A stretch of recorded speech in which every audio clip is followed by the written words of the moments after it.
My name's Jessie, and I'm 28 years old now, living a life that feels light years away from where I was at 23. I'm originally from Chicago, born and raised, the kind of kid who always thought home was where my heart would stay. But life has a funny way of shifting your path. These days I live in Europe, partly for work, partly because I needed a fresh start somewhere far away from everything that once hurt me. Still, every summer I come back to the States. There's something about the sticky heat, the sound of cicadas in the evening, the way the air smells like barbecues and lake water, it pulls me back. Chicago will always be part of me. At 23, I was the definition of hopeful. I was the kind of person who believed in fairy tales long past the age when most people let them go. Trusting, romantic, always seeing the best in people, even when they didn't deserve it. I loved love. I wanted the kind of connection that songs are written about, that movies try to capture but never quite get right. I wasn't naive, not entirely, but I wanted so badly to believe that when you gave your heart to someone, they'd hold it carefully, like it mattered. That's where Tyler comes into the story.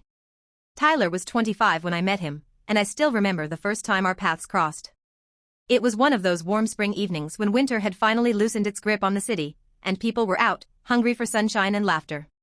I was at a friend's rooftop party, one of those casual gatherings where you don't expect anything big to happen, you're just there for the good vibes and cold drinks. But there he was. Tyler. Tall, with dark hair that fell into his eyes in that perfectly messy way that looks like it took no effort at all. He had this easy smile that made you want to know what was so funny, and when he talked, it felt like you were the only person in the room. That night, we ended up sitting in a quiet corner of the roof, the city lights twinkling behind him. He asked me about my dreams, about where I wanted to be in 5 years. He listened, really listened. And I fell. Hard. It wasn't long before we were inseparable. Tyler had this energy about him, he was fun, spontaneous, the guy who could turn a boring Tuesday night into an adventure. He'd show up at my apartment with takeout and a goofy grin, or whisk me away on last-minute road trips just because. He made me feel like I was the center of his universe. And when someone gives you that kind of attention, it's easy to start imagining forever. Looking back, I realize how quickly we moved. Within months, we were talking about getting engaged. And by the time I was packing for my annual summer trip back to the States, I was wearing his ring. It wasn't anything flashy, Tyler knew I wasn't about the big diamonds, but it was simple and beautiful, just like I thought our life would be. We were planning a small wedding, something intimate with close friends and family, maybe by the lake. We talked about houses, kids, where we'd travel, how we'd grow old together. I remember sitting with my mom on the porch of her house that summer, showing her the ring, telling her how lucky I felt. Tyler had convinced me that what we had was rare, that people searched their whole lives for a love like ours. And I believed him. With everything in me, I believed that we were different, that we were solid. When I flew back to Europe after that summer, I did it with this glow in my heart. I missed him like crazy during those months apart, but we FaceTimed all the time, texted constantly, and planned for when we'd be together again. I trusted him. Completely.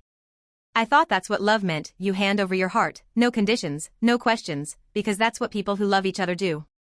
Tyler was good at making me feel safe. He said the right things. He sent sweet messages that made me feel like I was never far from his thoughts. I'd wake up to good morning, beautiful, and go to sleep with can't wait to have you in my arms again. It felt like we were building something real, something lasting. Of course, now I see the cracks that were there all along, the little signs I didn't want to see. But at 23, I was all in. I believed in him. I believed in us. And more than anything, I believed that love was enough to keep two people true. It's wild, thinking back to that girl, the one who trusted so easily, who saw the world through rose-colored glasses. I still have love in my heart, don't get me wrong. But that summer marked the start of a lesson I didn't know I needed. The kind that breaks you a little, but somehow, when you put yourself back together, you're stronger than you ever imagined. So, that's me. Jessie, 28, a little older, a lot wiser, and still figuring things out like everyone else.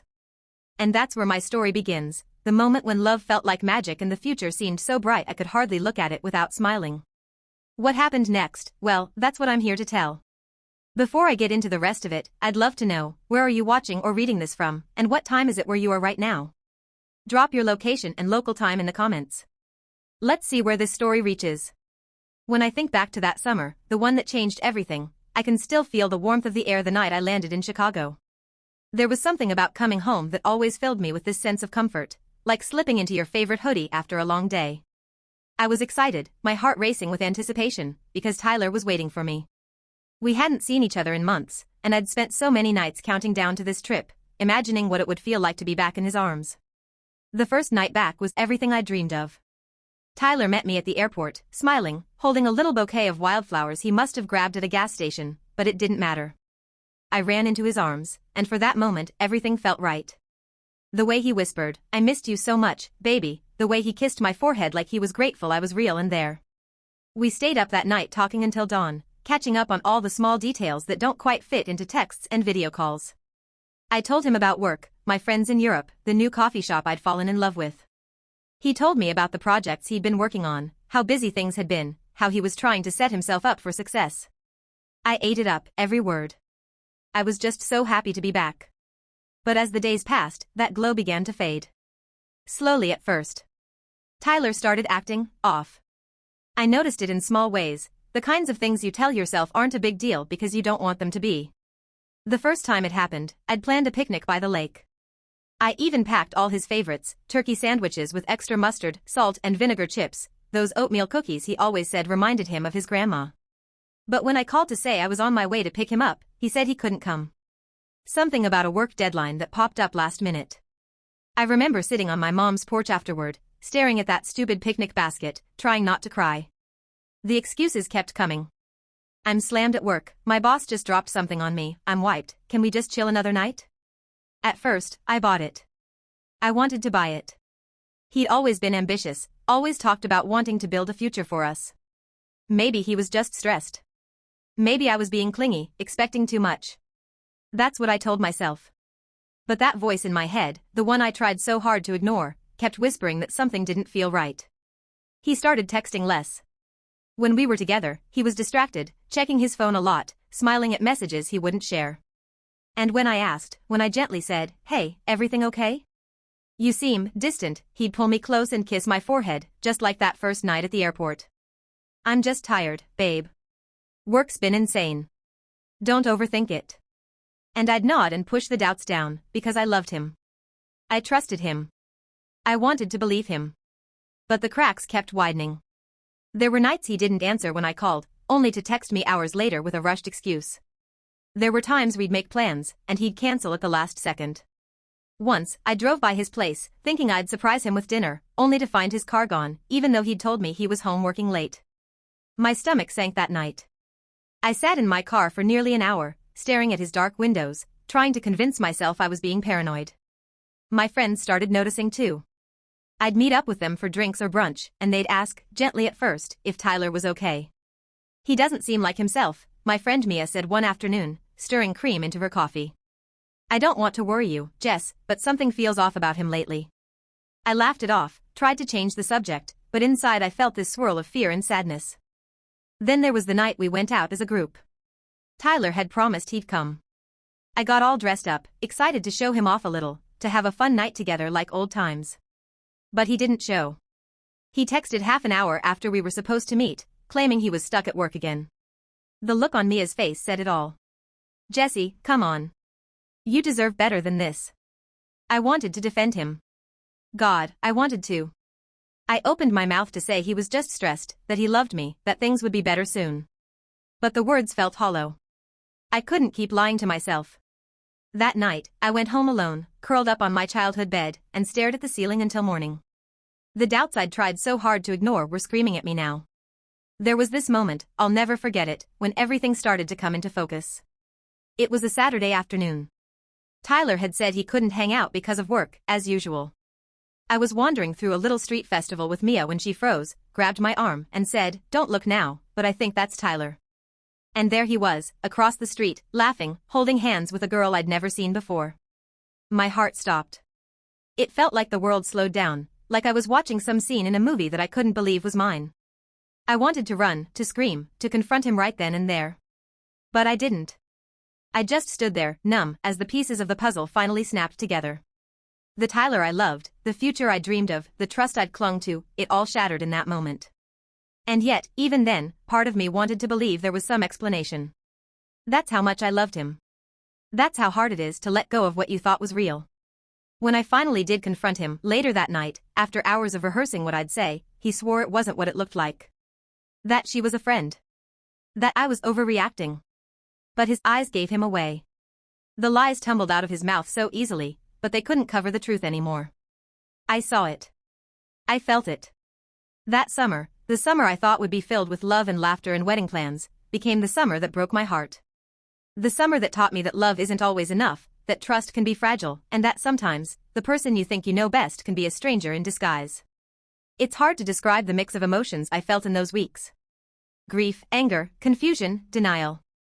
I clung to the good memories, tried to convince myself that maybe I was wrong, that maybe I'd misunderstood. But deep down, I knew. I knew my world had changed, and nothing would ever be quite the same again. If you've ever been through something like that, you know how it feels. Like the rug's been pulled out from under you, and you're left trying to catch your breath, trying to figure out what's real and what was just a beautiful lie. That's where I was. That's where my journey really began. I still remember the exact moment it all came crashing down, the instant when the doubts that had been gnawing at me for weeks transformed into cold, undeniable truth. It was one of those sticky, heavy summer nights when the air feels thick enough to choke you, and I was lying on my bed at my mom's house, staring at my phone, waiting for Tyler to text or call or do something that would make me feel less alone. I'd tried to convince myself that I was overthinking everything, that he was just busy, that work had really swallowed him whole. But deep down, I think I knew. I think I'd known for a while. That night, it wasn't me who uncovered the truth. It was Mia. She'd been my rock through the whole summer, the one who wasn't afraid to tell me what I didn't want to hear. She called me around 10, her voice low and urgent, the kind of voice that makes your heart start pounding before you even know why. "Jessie, I'm so sorry. I wasn't going to say anything, but I can't let this go. I just saw Tyler. He's not working. He's at that new bar downtown, and he's with some girl." They were holding hands. For a second, I couldn't speak. My throat felt tight, my stomach dropped, and all I could hear was the blood rushing in my ears. I asked her to describe the girl, though I don't know why. Like it mattered what she looked like. Like it would change anything. Mia told me she had long dark hair and was laughing at something Tyler said, leaning into him the way I used to. I thanked Mia, hung up, and just sat there, frozen. There it was. Proof. The thing I'd been trying so hard not to see. I felt like I couldn't breathe. The world tilted on its axis, and I was left grasping for something solid. My first instinct was to drive over there, to catch him in the act, to make him see the hurt he was causing. But I didn't. Instead, I stared out my window at the quiet street below and tried to figure out when exactly I'd lost him. Had it been weeks? Months? Sleep was impossible that night. I kept replaying every excuse, every lie disguised as a sweet reassurance, every missed call, every cancelled plan. I thought about the way he'd kiss my forehead and tell me not to overthink things, how he'd smile at me like I was the only one who mattered. And I hated myself for believing it. The next day, I decided I couldn't let it fester. I needed answers. I needed to hear it from him, even if I already knew. So I went to his place. I still had a key, something that felt like a symbol of trust when he first gave it to me but now felt like a joke. I half hoped I'd find him there, that we could talk like adults, but his car wasn't in the driveway. I went inside anyway, needing to feel close to him, needing to understand. That's when I saw it. The evidence that would rip away any last shred of denial. A jacket draped over his couch, not mine. A lipstick-stained glass on the coffee table. A hair tie on the floor that didn't belong to me. And then the photos, God, the photos. On his kitchen counter was a stack of prints, like they'd gone out and had them developed old school, maybe to seem romantic. Him and her at the beach, him and her at the fair, him and her laughing, looking so in love it made me sick. I stood there shaking, the photos slipping from my hands, tears blurring my vision. This was my life, my future, and he'd handed it to someone else without a second thought. The humiliation burned through me. I felt small, stupid, and so incredibly angry. I left the photos where they fell and waited on his porch. Hours passed before he pulled up, whistling like he didn't have a care in the world. When he saw me, the color drained from his face. He tried to smile, to act casual, but I could see the panic behind his eyes. "Jessie, hey. What are you doing here?" I held up my hand, stopping him before he could spin another lie. "Save it, Tyler. I know. Mia saw you. I saw the photos. I saw the glass, the jacket, everything. Don't insult me by pretending." For a moment, he said nothing. Then the tears came, those fake tears I'd learned to recognize as part of his act. He reached for me, but I stepped back. "Please, Jessie. It didn't mean anything. I was stupid. I missed you so much, and I messed up. But I love you. You're the one I want. Let me fix this. His words felt empty, like echoes in a hollow room. I stared at him, trying to remember how I'd ever thought he was the man I'd marry. You brought her to my house. My house, Tyler. You disrespected me, us, everything we were building. How could you do that? He opened his mouth, probably to feed me more lies, but I didn't want to hear them. I was done. The weight of betrayal was crushing, but with it came clarity. I didn't want a future built on broken promises. I didn't want to spend my life wondering if the man beside me was telling the truth. I'm not taking you back, I said, my voice steady even as my heart raced. I deserve better. We're done. His face crumpled, and for a second, I almost felt sorry for him. Almost. But then I remembered that night at the bar, the hand-holding, the laughter that wasn't meant for me. And any sympathy I had evaporated. I left him standing there on that porch, his tears falling, his mouth open as if he wanted to say something that would make it all okay. But there was nothing left to say. I drove home, the tears finally coming, blurring the road ahead. I let myself grieve, not just for the relationship, but for the girl I'd been before the betrayal. The girl who believed love was enough, who believed in him. That night, lying in my childhood room, I thought a lot about trust. About how precious it is, how fragile. Once it's broken, no amount of apologies or promises can make it whole again. And I promised myself I wouldn't let him, or anyone, shatter me like that again. I didn't answer when he called. I didn't reply to his messages. I blocked his number, deleted the photos, packed away the ring. It was over. And though it hurt like hell, I knew I'd made the right choice. Because no one who truly loves you makes you feel the way he made me feel. No one who truly loves you betrays you like that. It's funny how moments of heartbreak can bring unexpected people closer. After the dust settled from the confrontation with Tyler, I felt hollow. The days after I walked away from him were a blur. I tried to fill the emptiness with long walks by the lake, late-night journaling, and endless cups of coffee at the corner cafe. I wasn't just mourning the relationship, I was mourning the future I thought we'd have. Everything felt quieter, heavier. The world kept moving, but I was stuck, trying to figure out what came next. That's where Samantha came in. Samantha had always been part of our friend group, one of those people you instantly feel comfortable around. She was 24 at the time, with a wild mane of red hair, freckles she hated but everyone else adored, and this kind of effortless confidence that made you want to be near her. Samantha was open about who she was, proudly bi, fiercely loyal to her friends, and just good. The kind of good that isn't loud about it, but steady, like a lighthouse you don't realize you're drawn to until you're standing on the shore. She'd always been supportive of me and Tyler, or at least of me. I'd suspected she might have had a soft spot for me over the years, but she never made me feel uncomfortable about it. There were moments, quiet glances, a lingering hand on my shoulder, but always respectful, always kind. After everything with Tyler, I found myself seeking out her company. Maybe because I knew she wouldn't judge me, or maybe because I needed someone who saw me as more than the girl who got cheated on. One afternoon, maybe a week after the breakup, we found ourselves at this tiny cafe on the edge of the city. It was the kind of place that smelled like fresh bread and espresso, with mismatched chairs and faded art on the walls. We sat in a corner booth, sipping iced coffee, the condensation dripping down the sides of our glasses. I hadn't planned to tell her what I was thinking. Hell, I hadn't planned to tell anyone. But as we talked, about everything and nothing, the words just spilled out.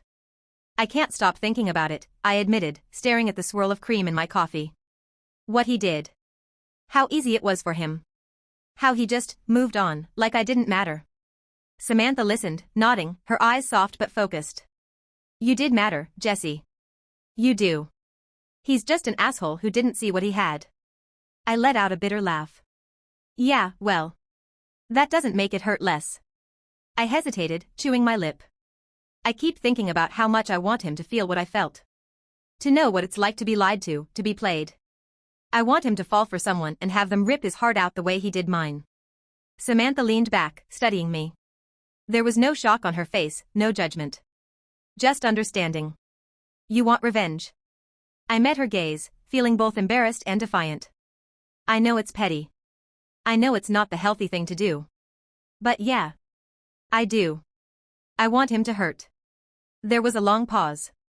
She took a slow sip of her coffee, then set it down, fingers drumming lightly on the table. What if I helped? The words hung in the air between us, and I blinked, not sure I'd heard her right. What? You want him to fall for someone who'll break him? Let him fall for me. Her voice was calm, almost casual, like we were plotting a road trip instead of emotional destruction.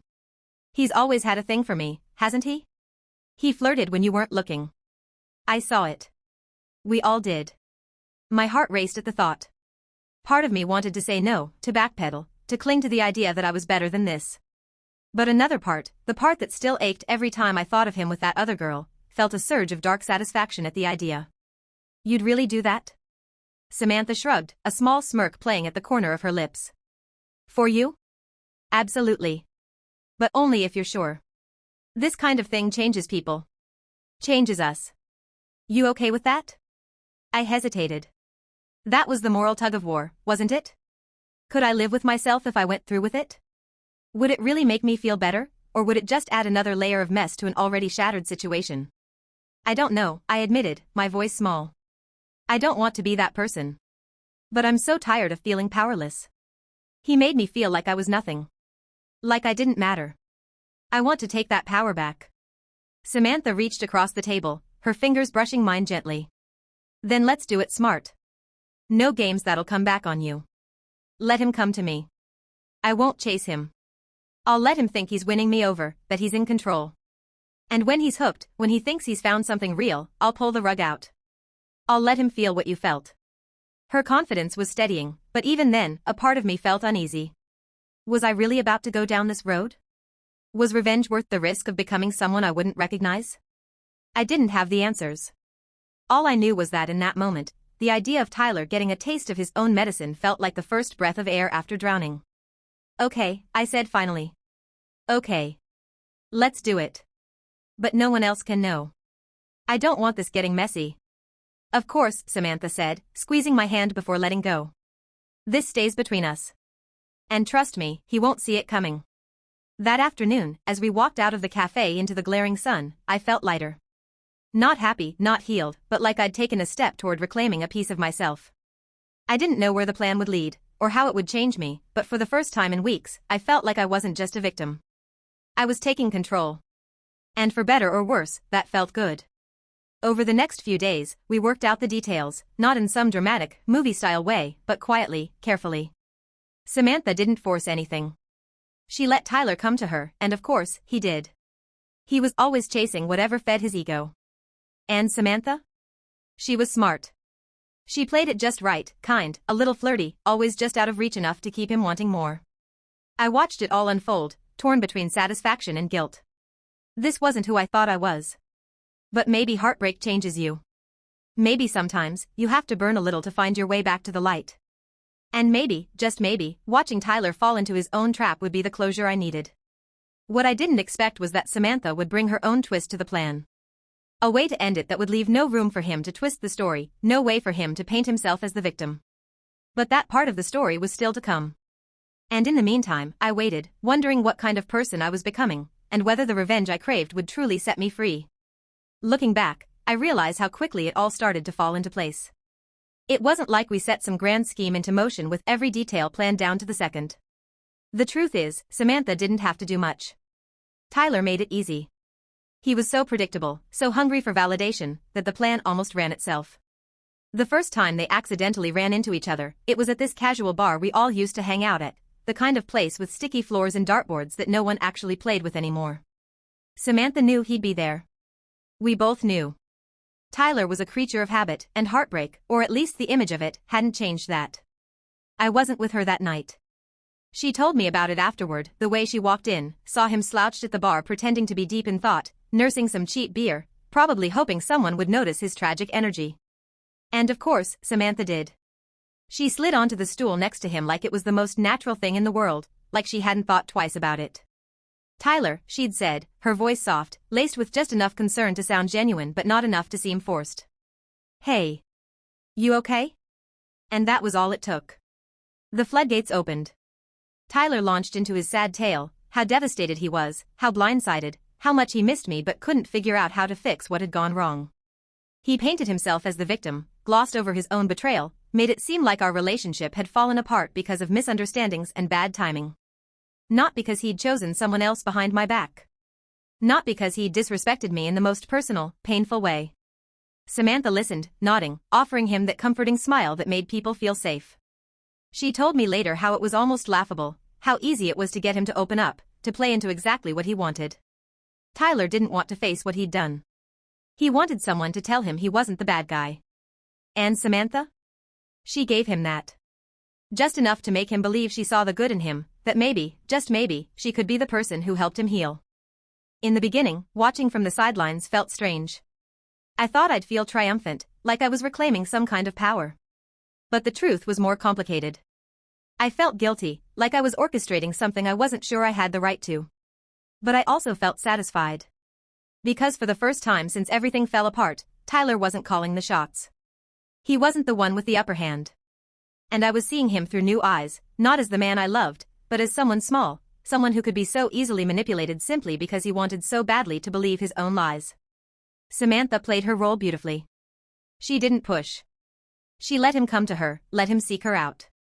After that first night, he started texting her. Just friendly at first, thanks for listening, good to see you, hope you're doing well. But it escalated fast. Because Tyler was desperate for someone to fill the space I'd left. And Samantha, with her kindness, her charm, and her subtle, knowing smiles, was exactly the bait he didn't even realize he was swallowing whole. They started hanging out more. Coffee here, a drink there, walks around the park where he could pour his heart out about how hard it all was. Samantha told me everything. How he tried to paint himself as this wounded man just trying to find his way. How he'd glance at her when he thought she wasn't looking, like he was measuring whether she could be what he needed.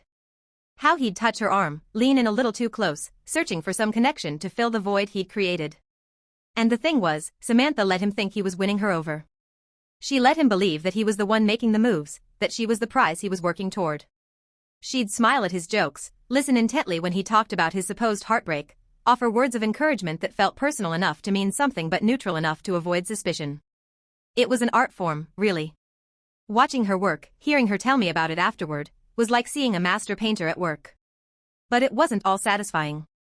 There were moments that cut deeper than I expected. Like the time I ran into them by accident, at least, on my part. They were sitting on the patio of that same bar, laughing at something.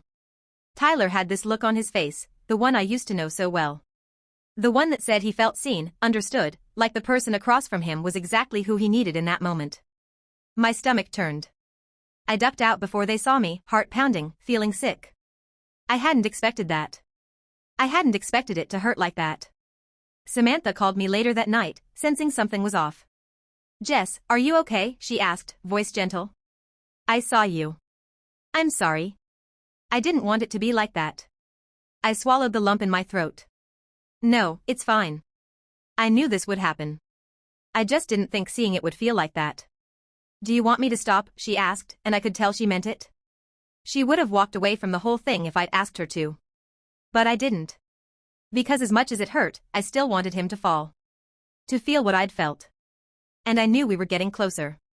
Tyler was falling for the fantasy Samantha was feeding him. He was starting to see her as his safe haven, the person who could fix the mess he'd made. The texts got sweeter. The glances lingered longer. He started confiding in her more, sharing things he'd never even said to me, or at least, things he claimed he'd never said to me. He told her how lost he felt, how he didn't know who he was anymore, how he was searching for meaning, connection, something real. And Samantha gave him just enough hope to keep him hooked. She let him think he was healing. That he was becoming a better man, with her help. And all the while, I watched. I listened to Samantha's updates, nodded along, tried to keep the storm of emotions inside me from spilling over. There was guilt, of course. A part of me wondered if I was just as bad as him now. If I was turning into someone I wouldn't recognize. But there was also this fierce sense of justice, of balance being restored. Tyler had taken something from me, my trust, my future, my sense of security. And now, he was getting a taste of what it felt like to be played. I spent those weeks caught between two versions of myself. The one who wanted to move on, who wanted to heal and grow and leave it all behind. And the one who needed to see him brought low, just once, to feel like I wasn't the only one who'd suffered. I don't know if that makes me a bad person. I think it just makes me human.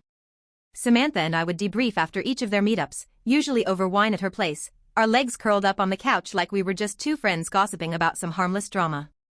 But it wasn't harmless. Not really.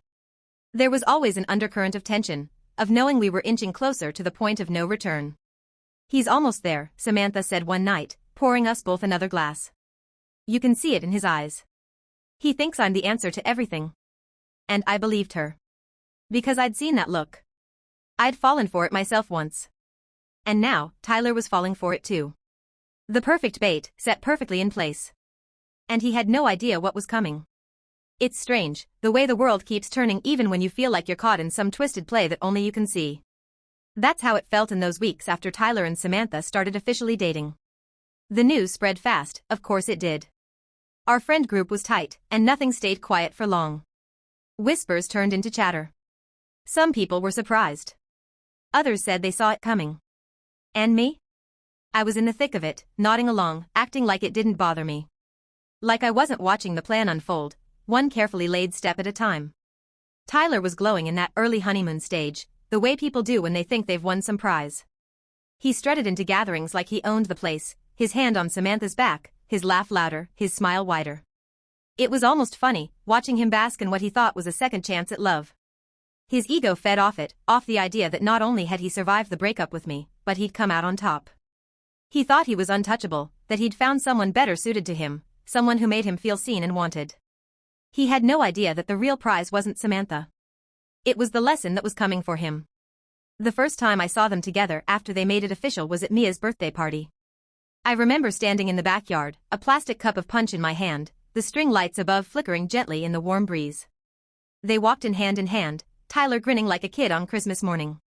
Samantha shot me a quick look, just a flicker of eye contact, enough to let me know she was still with me in this, that she hadn't forgotten what we were doing. But then she slipped into her role effortlessly. She laughed at his jokes, leaned into his side, brushed a stray hair from his face like she couldn't help herself.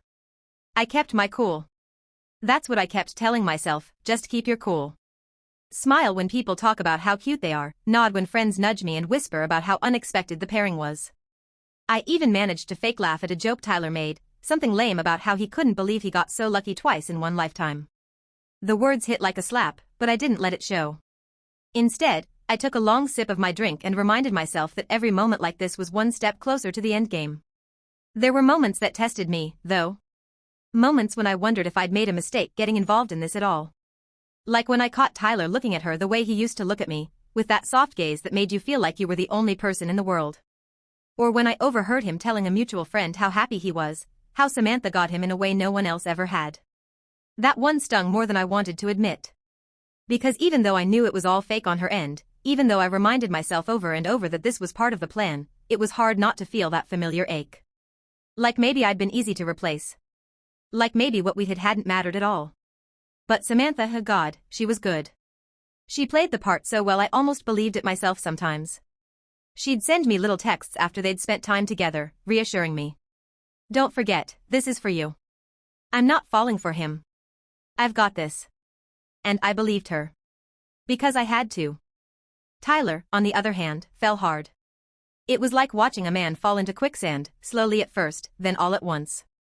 The more Samantha gave him, just enough affection, just enough attention, the deeper he sank. He started planning little surprises for her. Flowers sent to her job, notes slipped into her bag, playlists made just for her. He'd show up at group dinners with this smug look, as if daring the world to question his happiness. And no one did. Because from the outside, they looked perfect. Like some fairy tale that had risen from the ashes of my heartbreak.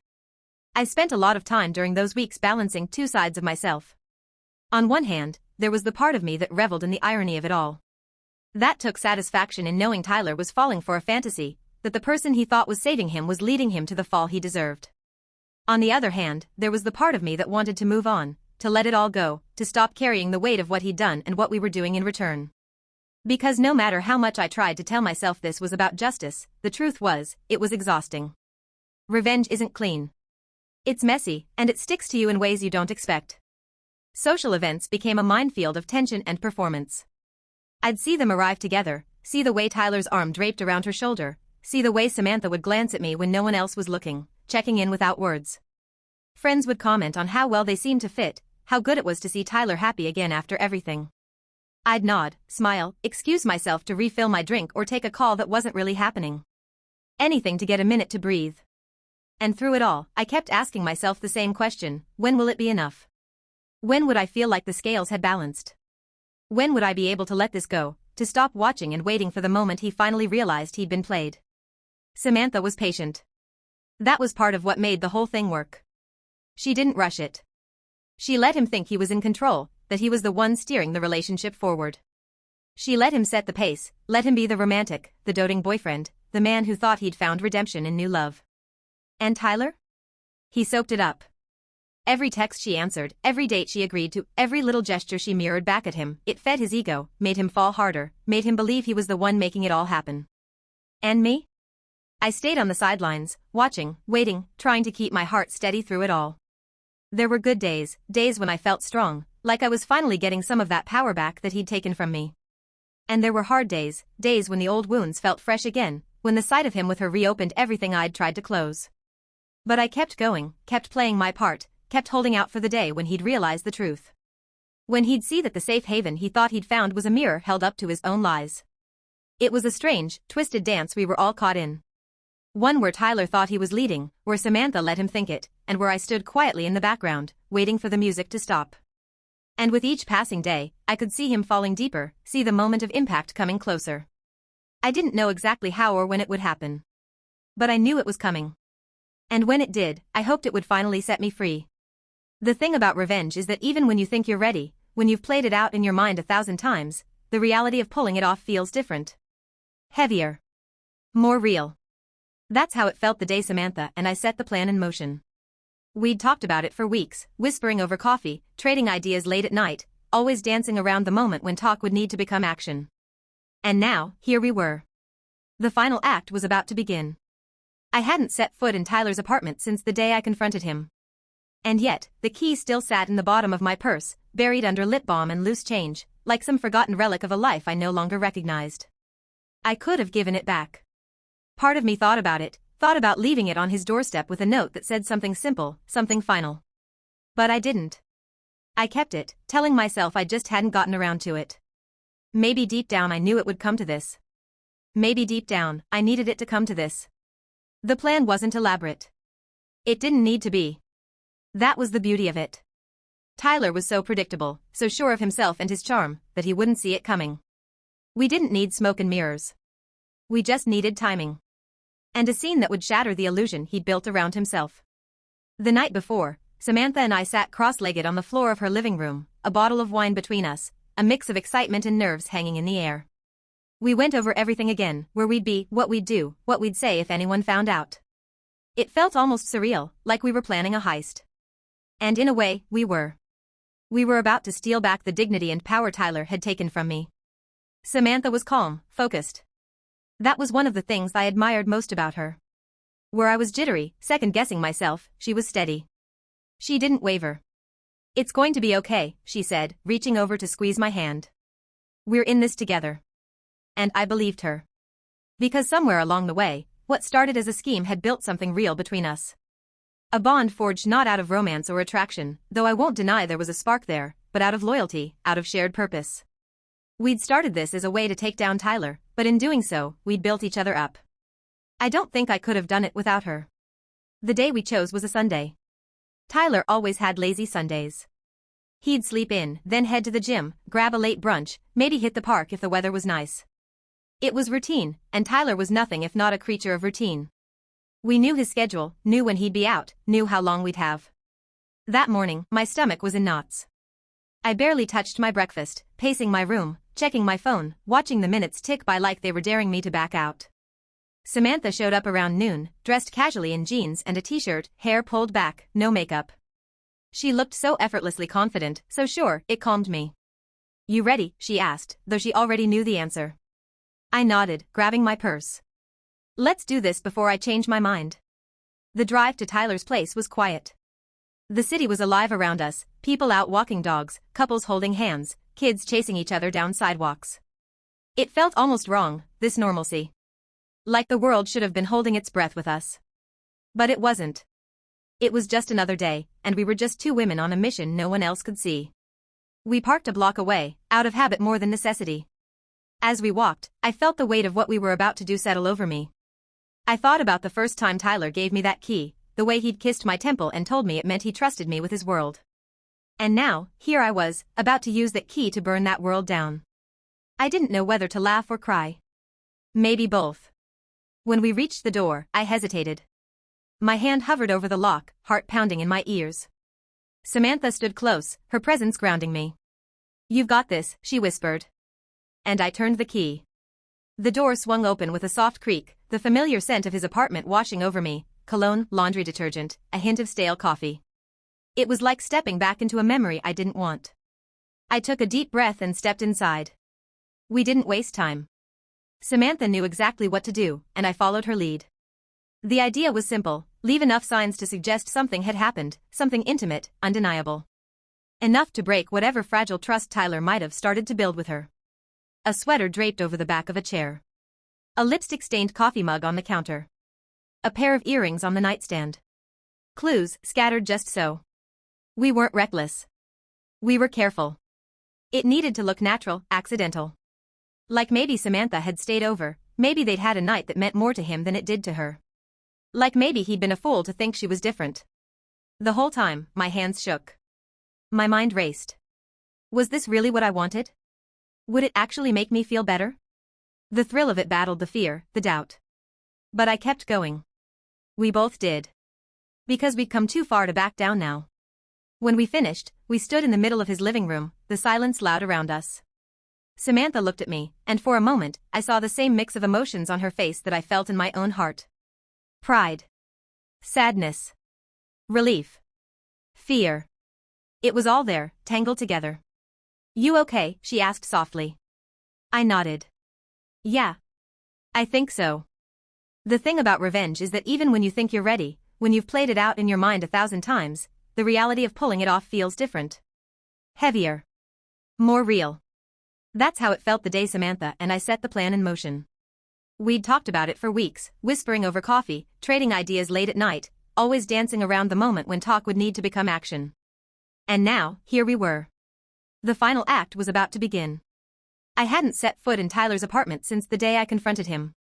And yet, the key still sat in the bottom of my purse, buried under lip balm and loose change, like some forgotten relic of a life I no longer recognized. I could have given it back.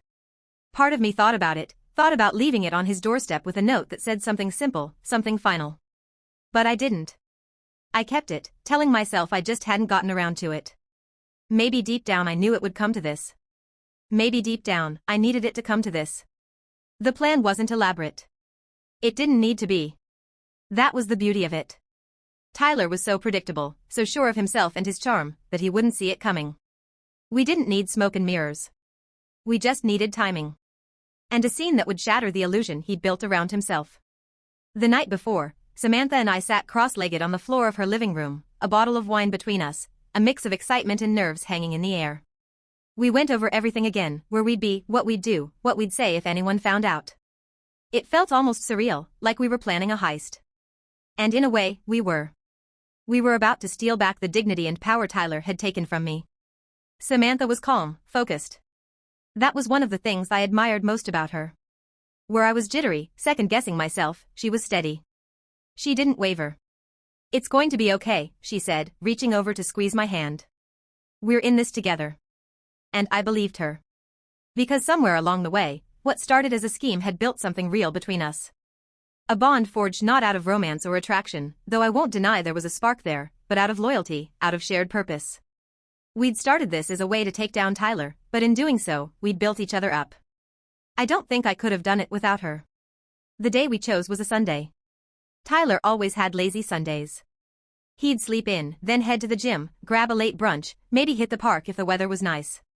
It was routine, and Tyler was nothing if not a creature of routine. We knew his schedule, knew when he'd be out, knew how long we'd have. That morning, my stomach was in knots. I barely touched my breakfast, pacing my room, checking my phone, watching the minutes tick by like they were daring me to back out. Samantha showed up around noon, dressed casually in jeans and a t-shirt, hair pulled back, no makeup. She looked so effortlessly confident, so sure, it calmed me. "You ready?" she asked, though she already knew the answer. I nodded, grabbing my purse. "Let's do this before I change my mind." The drive to Tyler's place was quiet. The city was alive around us, people out walking dogs, couples holding hands, kids chasing each other down sidewalks. It felt almost wrong, this normalcy. Like the world should have been holding its breath with us. But it wasn't. It was just another day, and we were just two women on a mission no one else could see. We parked a block away, out of habit more than necessity. As we walked, I felt the weight of what we were about to do settle over me. I thought about the first time Tyler gave me that key, the way he'd kissed my temple and told me it meant he trusted me with his world. And now, here I was, about to use that key to burn that world down. I didn't know whether to laugh or cry. Maybe both. When we reached the door, I hesitated. My hand hovered over the lock, heart pounding in my ears. Samantha stood close, her presence grounding me. "You've got this," she whispered. And I turned the key. The door swung open with a soft creak, the familiar scent of his apartment washing over me, cologne, laundry detergent, a hint of stale coffee. It was like stepping back into a memory I didn't want. I took a deep breath and stepped inside. We didn't waste time. Samantha knew exactly what to do, and I followed her lead. The idea was simple: leave enough signs to suggest something had happened, something intimate, undeniable. Enough to break whatever fragile trust Tyler might have started to build with her. A sweater draped over the back of a chair. A lipstick-stained coffee mug on the counter. A pair of earrings on the nightstand. Clues scattered just so. We weren't reckless. We were careful. It needed to look natural, accidental. Like maybe Samantha had stayed over, maybe they'd had a night that meant more to him than it did to her. Like maybe he'd been a fool to think she was different. The whole time, my hands shook. My mind raced. Was this really what I wanted? Would it actually make me feel better? The thrill of it battled the fear, the doubt. But I kept going. We both did. Because we'd come too far to back down now. When we finished, we stood in the middle of his living room, the silence loud around us. Samantha looked at me, and for a moment, I saw the same mix of emotions on her face that I felt in my own heart. Pride. Sadness. Relief. Fear. It was all there, tangled together. "You okay?" she asked softly. I nodded. "Yeah. I think so." And I was. At least, as okay as I could be in that moment. Because this wasn't just about Tyler anymore. It was about taking back my story, about writing the ending myself instead of letting him write it for me. And no matter what happened next, I knew I'd done that. We left the apartment as quietly as we'd entered, closing the door behind us, leaving behind the scene we'd set. The air outside felt different, lighter somehow. Or maybe that was just in my head. We walked back to the car in silence, the weight of what we'd done settling between us. But as we drove away, Samantha reached over and took my hand again, and I knew we'd done the right thing. For better or worse, we'd taken the final step. Now all that was left was to watch the fall. And whatever came after that, I was ready. Because I wasn't the same girl who'd walked into that apartment. I was stronger. And I wasn't afraid anymore. The day of the confrontation felt like standing on the edge of a cliff, knowing the ground beneath your feet could give way at any second. I woke up with my heart racing, my stomach tied in knots so tight I could barely choke down coffee. The hours crawled by, every tick of the clock dragging me closer to the moment I'd imagined so many times in my head. But no matter how many scenarios I played out, no matter how I rehearsed the words, the glances, the outcome, I wasn't prepared for the weight of it when it finally happened. Samantha and I arrived at Tyler's apartment just before he was expected back. The air felt heavy, like the whole city was holding its breath. We didn't speak much on the way over. There was nothing left to say. We both knew what was coming. We both knew what we had to do. Inside, the apartment looked exactly as we'd left it, the subtle clues of intimacy scattered like breadcrumbs leading him to the truth we wanted him to see. Samantha sat on the edge of the couch, composed as ever, legs crossed, fingers loosely laced in her lap. I stood by the window, looking out at the street, watching for his car. My heart thudded so loudly I was sure she could hear it. And then he was there. I spotted his car turning the corner, pulling into the driveway. My breath caught. This was it. The door opened, and Tyler stepped inside, kicking off his shoes like he always did, tossing his keys onto the counter with a clatter that echoed in the stillness. His voice, casual, unaware. "Hey, Sam, you left your..." He stopped mid-sentence, eyes landing on us. On me. On her. On the room that felt different now, charged with tension and something he couldn't name yet. His brow furrowed as his gaze darted between us, confusion knitting his features. What's going on?" For a second, no one spoke. I could see it, the moment the pieces began to click together in his mind. The sweater draped over the chair. The lipstick on the glass. The earrings on the nightstand he hadn't noticed before. His confusion gave way to realization, and with it came anger, hot and sharp. "You're kidding me," he said, his voice rising, eyes wide with disbelief. "You're kidding me, right? You too? This whole time?" Samantha didn't flinch. She stayed seated, calm, watching him with a quiet steadiness that only made him angrier. I stood my ground, heart pounding, but outwardly calm. I'd dreamed of this moment, but now that it was here, it felt surreal. Tyler's face flushed, his hands balling into fists at his sides. "This is sick. I trusted you," he spat at Samantha, his voice shaking with fury. "I thought you were my friend. I thought you cared about me." Samantha tilted her head, her voice level and unshaken. "You thought wrong." His eyes flicked to me then, full of betrayal and bitterness. "So this was what? Payback? You couldn't just move on, Jesse? You had to do this? How long were you planning it? How long have you two been laughing behind my back?" I felt the anger simmering beneath his words, the way he tried to twist it all, to make himself the victim. And for a heartbeat, I almost let it get to me. Almost. But then I remembered the lies. The nights I waited for him to come home. The photographs of him and the other girl, the lipstick-stained glass that wasn't mine, the feeling of being small and invisible in my own life. And the weight of those memories steadied me. Samantha stood then, finally rising to meet him eye to eye. Her voice was soft, but every word landed like a blow. "I never cared about you, Tyler. Not the way you wanted me to. This was about showing you what it feels like to be used. To be a placeholder. To be lied to. You deserved this." Tyler's expression crumpled, the fight draining out of him, leaving behind something rawer, hurt, confusion, disbelief. "You're both insane," he muttered, shaking his head like he could will it all away. This is messed up. You're messed up." He stumbled back a step, as if the weight of it all had physically pushed him. His eyes darted around the room, landing on the markers we'd left for him to find, the symbols of a betrayal that wasn't real, but felt real enough to break him. And I could see it. The moment he realized he wasn't the one in control anymore. That he'd been played. I didn't say much. I didn't need to. Samantha had said it all. But inside, my thoughts swirled. I felt closure, yes, finally seeing him brought down, seeing the cracks in the mask he wore so well. I felt power, too, the power of reclaiming my story, of turning the tables on the man who thought he could cheat and lie without consequence. But beneath it all was a quiet sadness. Because even after everything, I hadn't wanted it to come to this. I hadn't wanted to be the kind of person who needed revenge to feel whole. But here I was. And it was done.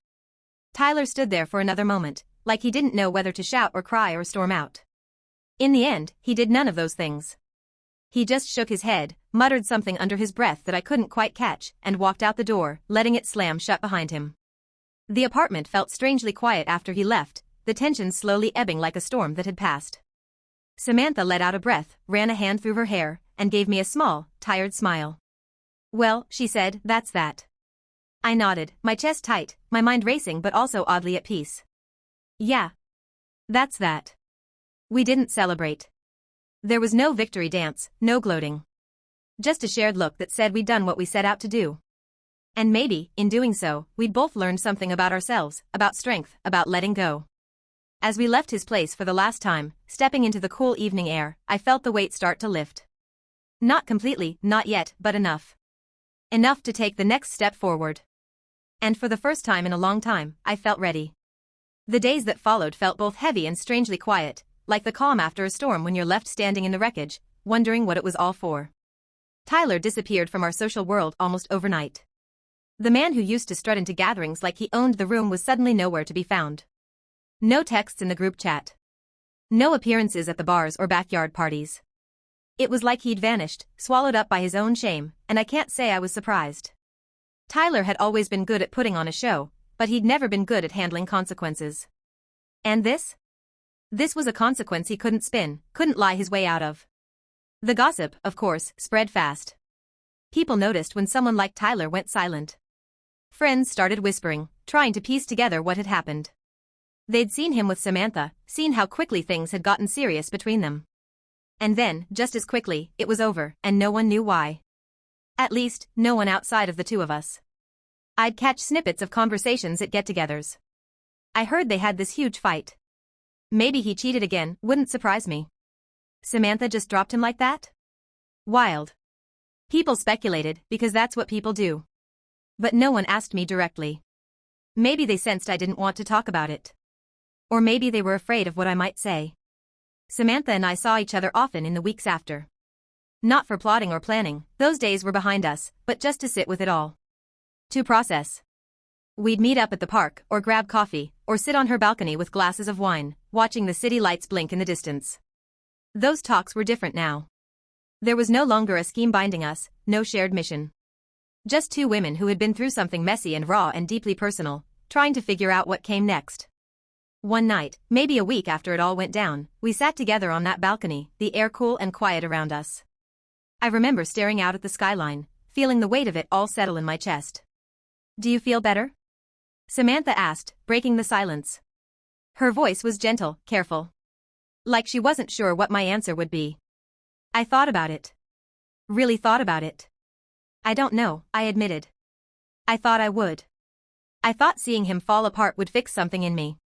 But it doesn't feel like I imagined it would. It's not satisfying, not in the way I hoped. She nodded, her gaze soft. "It never is, Jess. That's the thing about revenge.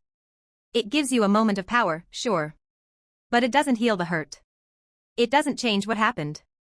I sighed, running a hand through my hair. I guess I wanted it to. I wanted to feel like I'd won. But now it just feels like we're both broken in different ways. Samantha reached over, took my hand in hers. "You're not broken. You're human. And you've been through hell. You were trying to take back control in the only way you knew how. There's no shame in that." Her words comforted me, but they didn't erase the complicated tangle of emotions inside me. I was proud, in a way, proud that I'd stood up for myself, that I hadn't let Tyler walk away unscathed. But I was also tired. So tired. The whole thing had taken so much energy, so much of my heart, and now I just wanted to let it go. Our friends noticed the shift, too. Without Tyler in the mix, gatherings felt different. Lighter, maybe. No more tension, no more wondering what kind of drama might unfold if he showed up. People stopped talking about it after a while, as they always do. New gossip took its place, new stories filled the silence. But for me, the experience lingered, shaping how I saw myself, how I saw love, trust, and forgiveness. I started focusing on me again. On the parts of my life that Tyler had overshadowed. I picked up old hobbies I'd let slip, painting, hiking, journaling. I spent more time with friends who made me feel good, who reminded me of who I was before everything fell apart. And slowly, piece by piece, I started rebuilding. Samantha stayed in my life, not as a co-conspirator, but as a friend. A real friend. Someone who'd seen me at my lowest and hadn't looked away. We didn't talk about Tyler much after that night on the balcony. There was no need. That chapter was closed, and we both knew it. Every now and then, I'd think about him. Wonder where he went, what he told himself about how it all ended. But I didn't dwell on it. Because the truth was, it didn't matter anymore. What mattered was that I was moving forward. That I'd found my own closure, not in his downfall, but in realizing I didn't need him, or revenge, to feel whole again. Healing didn't happen overnight. Some days were harder than others. But with time, the sting faded, the anger quieted, and I started to feel like myself again. Stronger. Wiser. Ready for whatever came next. And that, more than any plan or scheme, was the real victory. 15 years. That's how long it had been since that chapter of my life finally closed for good, or so I thought. 15 years since the chaos, the heartbreak, the plan, and the final confrontation that had left Tyler out of my life and me on a path to something better. I was 28 now, living a life that felt worlds away from the girl I'd been at 23. The girl who thought love meant losing yourself to someone else's needs. The girl who thought revenge would heal the hurt. These days, I was settled in a way that felt peaceful. I had a career I loved, working in nonprofit education, something that gave my days meaning beyond myself. I lived in a cozy apartment filled with books and plants and the kind of soft lighting that makes a place feel like home. My circle of friends was smaller, but closer. I'd learned the value of real connection, the kind that lifts you up instead of draining you dry. I'd dated, of course. Fell in love a couple of times, fell out of it too. But always with a little more wisdom, a little more awareness of my worth. I hadn't thought about Tyler in years. Truly, I hadn't. His name would come up now and then, in old group chats when someone would bring up a memory from those days. I'd smile politely, let it pass. There was no anger left, no bitterness. Just the kind of distant amusement you feel looking back on a time in your life that seems like it happened to someone else. Then, one quiet evening, it happened. I was curled up on the couch after a long day, scrolling absent-mindedly through my phone, half watching some cooking show in the background. A notification popped up. I glanced at it without thinking, and froze. A Facebook friend request. From Tyler. I stared at the screen, the little thumbnail of his face next to his name. He looked older, of course. We both did. His hairline had receded a bit. There were lines at the corners of his eyes that hadn't been there before. But it was him. Tyler. Reaching out after all this time. For a second, I felt like I couldn't breathe. Not because I wanted him back, not because any old feelings were stirring. But because, the nerve. The absolute audacity. After everything. After the lies, the betrayal, the fallout, the humiliation. After disappearing from my life and everyone's for so long. And now, here he was, as if he could just hit add friend and pretend none of it had ever happened. I laughed. Actually laughed out loud, alone in my apartment, shaking my head at the absurdity of it. What did he think would happen? That I'd accept the request, send him a message saying how great it was to hear from him? That I'd be eager to reconnect, to reminisce about the good old days? I set the phone down for a minute, leaned back against the cushions, and let the moment wash over me. There was a time when something like this would have thrown me off balance. When the sight of his name, his face, would have stirred up all the old wounds, all the anger, all the sadness. But now? Now, it was just laughable. I didn't accept, of course. I didn't block him either. I didn't need to. Just leaving the request hanging there felt like enough. A silent reminder that some doors stay closed, no matter how long you stand on the other side knocking. Later that night, I found myself reflecting. Not on him, not really, but on how far I'd come since those days. I thought about the girl I'd been at 23, so eager for love that I missed the red flags waving right in front of me. So trusting that I gave my heart too easily. And later, so hurt that I believed the only way to heal was to make someone else feel that pain too. I thought about the journey since then. How I'd learned to set boundaries. How I'd learned that real love doesn't ask you to shrink yourself, doesn't ask you to give up your dignity or your dreams. How I'd learned to trust my instincts, to walk away from people who didn't deserve a place in my life. There had been other heartbreaks along the way, of course. That's part of living, part of loving. But none of them broke me the way that one did. And none of them taught me as much, either. Tyler had been a painful lesson, but a necessary one. He taught me what I didn't want. What I wouldn't tolerate.